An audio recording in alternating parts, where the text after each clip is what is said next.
Good morning. Today we will discuss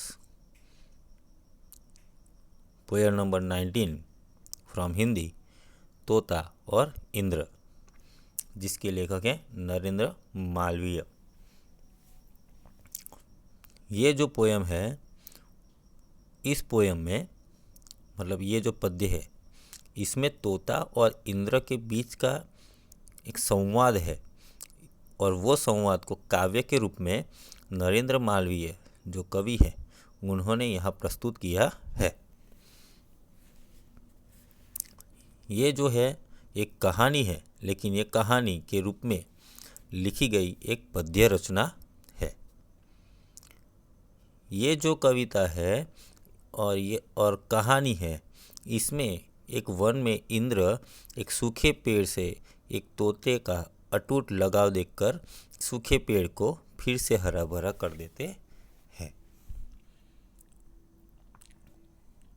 let's start our poem. तो यहाँ पे जो कविता है इसमें लिखा गया है कि तोता जो है और कवि जो है वो कहते हैं कि भाइयों सुनिए, आपको हम आज एक पुरानी कहानी सुनाते हैं और ये जो है बहुत सुंदर और अद्भुत तथा सबसे अच्छी कहानी है। काशी जो है, जो हिंदू लोगों के लिए एक पुण्य भूमि मानी जाती है और मानी जाती थी, उसकी महिमा चारों दिशाओं में प्रख्यात है। देवता और स्वयं इंद्र भी काशी को देखकर बहुत प्रसन्न होते थे। अब एक दिन देवराज इंद्र काशी के समीप के एक निर्जन वन से होकर जा रहे थे। वो स्वर्ग से धरती पर आ रहे थे और धरती पे जाते समय वो काशी जो नगरी है उसके नज़दीक में एक निर्जन वन, सूखा वन है, ठीक है, वहाँ से होके जा रहे थे। तब वहाँ उन्हें एक विशाल सूखा पेड़ दिखाई दिया। उसके खोखले में एक सुंदर तोता था। उस सूखे पेड़ को देखकर इंद्र को बहुत आश्चर्य हुआ। अब आश्चर्य क्यों हुआ? तो कि भाई पेड़ सूखा है, अब स्वाभाविक है कि पक्षी कहाँ ज़्यादातर रहते हैं, तो जब पेड़ हरा भरा होता है तो उस पर पक्षी ज़्यादातर रहते हैं। लेकिन यहाँ तो ये जो पेड़ था वो विशाल पेड़ था, वो सूख चुका था, फिर भी उस पे एक तोता रह रहा था। बाकी जो सारे पक्षी थे वो वहाँ से उड़ गए थे, लेकिन एक तोता था जो इस पे रहता था। तो इंद्र ने वहाँ जो सूखा पेड़ था वहाँ जाकर उस तोते से बातचीत की और इंद्र ने तोते से पूछा, क्या यह मूर्खता नहीं है कि तू इस सूखे पेड़ पर किसी अपरिचित और गंवार की तरह रहता है? इस सूखे पेड़ पर रहने में तुम्हें अपने मन में कौन सा लाभ दिखाई देता है? मतलब तुम यहाँ, सारे पक्षी यहाँ से उड़ गए हैं, तो तुम अकेले यहाँ रहकर क्यों मूर्खता भरी बात कर रहे हो? ऐसे क्यों मूर्खता दिखा रहे हो? आपको भी यहाँ से चला जाना चाहिए, क्योंकि इस पेड़ पर अब कुछ नहीं है। तो तोता जो है वो इंद्र को जवाब देता है कि महाराज, यह पेड़ सारे वन में अपनी किस्म का अलग, सबसे अच्छा, सबसे सुंदर और मन को मोह लेने वाला था। जब ये पेड़ हरा भरा था तो वन में यही पेड़ जो था वो सबसे सुंदर था, सबसे विशाल था और सुंदरता के साथ साथ यह बहुत ताकतवर भी था।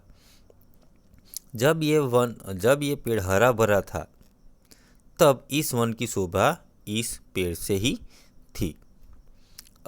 यह अत्यंत भाग्यशाली था और पूरे वन में इसका बहुत गौरव किया जाता था।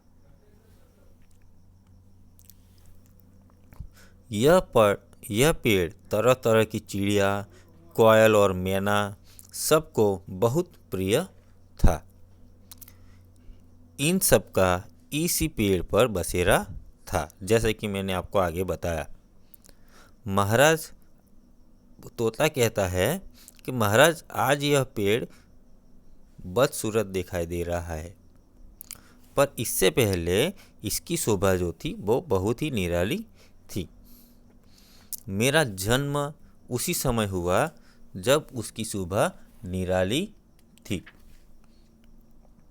बचपन से मेरा इस पेड़ से लगाव रहा है। इसकी डाली डाली मुझे अपनी जान से भी प्यारी है। क्यों? क्योंकि मैं जब छोटे से बड़ा हुआ तब तक यहाँ पला बड़ा हूँ। इस पेड़ की आनंददायी छाया में मैं बड़ा हुआ और एक जिम्मेदार तोता बना। यही पेड़ है जिसके संपर्क में रहकर मैंने बोलना, मुस्कुराना और उड़ना सीखा था। यही पेड़ बचपन से लेकर अब तक मुझे शीतल छाया देता आया है। मेरे सुख दुख में यह सदा मेरे काम आया है। तो यहाँ पे तोता जो है वो उनका जो संबंध जो पेड़ के साथ है वो बता रहा है। तो अब एक दिन की बात है कि ये पेड़ हरा भरा था, किंतु क्या होता है कि कुछ दिनों पहले वन में एक शिकारी आ जाता है। उसने अपने विष से बुझे बाण से इस पेड़ को ऐसा प्रहार किया कि इस पेड़ पर आफत आ गई। धीरे धीरे वो सूखने लगा, मुरझाने लगा और धीरे धीरे इसकी सारी डालियाँ सूख कर ये पूरा जो पेड़ है वो क्या हो गया, एक निर्जन मतलब निर्जीव पेड़ बन गया। विष के कारण तब से यह पेड़ प्रतिदिन सूखता जा रहा है। तो अब तो ऐसा लगता है कि इसके साथ साथ मेरा भी अंतिम समय आ जाएगा।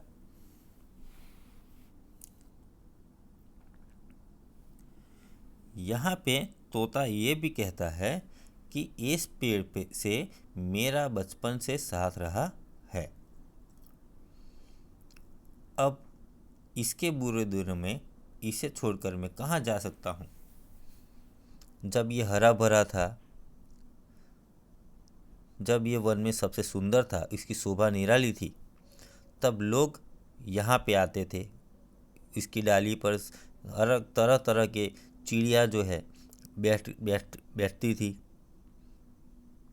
तो इससे अच्छा लगता। अब ये जब दुख में है तो मैं इसका साथ छोड़कर कैसे जा सकता हूँ। यदि कहीं चला भी जाऊँ तो मुझे यहाँ जैसा सुख, संतोष और शांति नहीं मिल सकती। इससे तो अच्छा होगा कि मैं दुख में इसका सहभागी बनूं और अंत में इसके साथ मेरा भी अवसान हो जाए।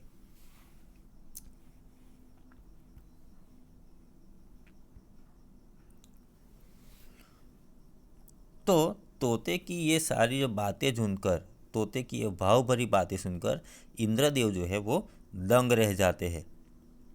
इसके बाद तोते की बातें सुनकर वो बहुत प्रसन्न हो जाते हैं और उन्होंने तोते से कहा कि हे पंछी, मैं तुम्हारी बातों से तुमसे बहुत प्रसन्न हूँ। अब तुम्हारा जीवन जो है वो सफल हो गया है। तुम मुझसे तुरंत कोई भी वरदान मांग सकता है। मांग, तू जो भी वरदान मांगेगा मैं उसे तुरंत इसी क्षण से पूरा कर दूंगा। तो तोतों ने इंद्रदेव से क्या वरदान मांगा होगा? सोचिए, क्या वरदान मांगा होगा? तो तोते ने कहा, हे देवता, मेरे जीवन की केवल एक ही अभिलाषा है, यह जो पेड़ है जो सारे वन की शोभा रहा है, अब यह सूख गया है, तो कृपा करके आप इसे हरा भरा कर दीजिए। तो इंद्र ने तथास्तु कहा और पेड़ में फिर से नया जीवन आ गया। उसमें नई निराली सुंदरता आ गई और वह फिर से लहराने लगा। तो ये जो पोएम है, ये पोएम से हमें क्या सीख मिलती है? तो हमारे जीवन से ये जो कहानी है वो हर एक व्यक्ति के जीवन से जुड़ी हुई है। जब हमारे पास पैसा होता है, हम सुख समृद्धि से भरपूर होते हैं, तब हमारे आसपास कई ऐसे सारे दोस्त रहते हैं। लेकिन जब हमारा बुरा समय आता है, जब हमारे पास पैसे नहीं रहते, हमारा बुरा वक्त आ जाता है, तब यही दोस्त जो हमारे साथ रहते हैं वो धीरे धीरे धीरे करके हमारा साथ छोड़ देते हैं। लेकिन सच्चा दोस्त वही है जो सुख और दुख दोनों में हमारा साथ दे। जैसे तोते ने कभी भी ये जो पेड़ था उसका साथ नहीं छोड़ा, वैसे ही सच्चा दोस्त इसे कहते हैं जो सुख में और दुख दोनों में हमारा साथ दे।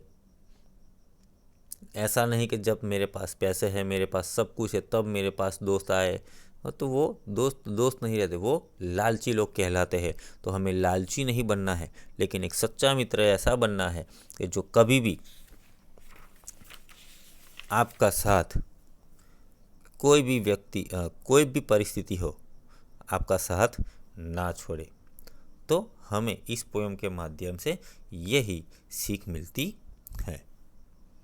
So here we end this poem. Really thank you.